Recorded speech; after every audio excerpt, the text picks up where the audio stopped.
Venkateswara hospital, general, dental, ortho, skin, neuro and ENT specialities, doctor you Sampath MBBS FICM Apollo గారి ఆధ్వర్యంలో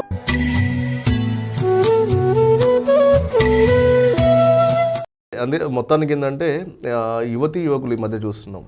అయితే ప్రేమ వ్యవహారంతో లేచిపోవడం కానీ, లేదంటే పెద్దలు ఒప్పుకోవడం చెప్పి ఆత్మహత్యల వైపు చేసుకుంటారు. ఇష్టపడి అంటే కష్టపడి పిల్లోని కానీ పిల్లని అమ్మాయిని కానీ పెంచుతున్న తల్లిదండ్రుల కడుపుకోదను మిగులుస్తాను. ఈ సంబంధించి మనం అంటే యువతి యువకులలో మార్పు రావాలంటే అసలు ఏం చేయాలి సార్? సార్ ఇక్కడ మెయిన్ ఏంటంటే సార్, పిల్లలకి ఒక చదువే కాకుండా వాళ్ళకి మల్టిపుల్ డెవలప్మెంట్ కావాలి అంటే సార్, చదువుతో పాటు మంచి సాహిత్యాన్ని వాళ్ళు చదవగలగాలి. ఓకే.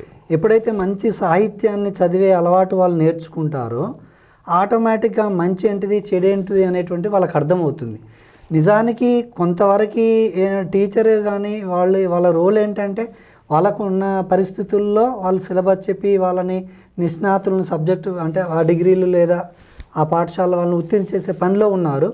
దాంతోపాటు కొంచెం వీళ్ళకి మోటివేషన్ అనేది ఇవ్వాలి సార్. తర్వాత స్పిరిచువల్గా కూడా కొంత తగ్గింది సార్. అంటే చాలామంది భక్తి భావజాలను చూపెడుతున్నారు కానీ అది బయటికి కనబడుతుంది. అంటే చాలా మనస్ఫూర్తిగా సంతృప్తిగా దైవ కార్యక్రమాలు ఎట్లా చేయాలి, ఎట్లా అంటే మనం ఎప్పుడైతే దైవ కార్యక్రమాలకి కొంచెం అలవాటు పడతామో తప్పు ఒప్పులు అనేటువంటి వాటికి కొంచెం భయపడతాం. ఒక సందర్భంలో మనకి తప్పుడు ఆలోచనలు వస్తూ ఉంటాయి, నియంత్రించుకోగలుగుతాం సార్. ఓకే.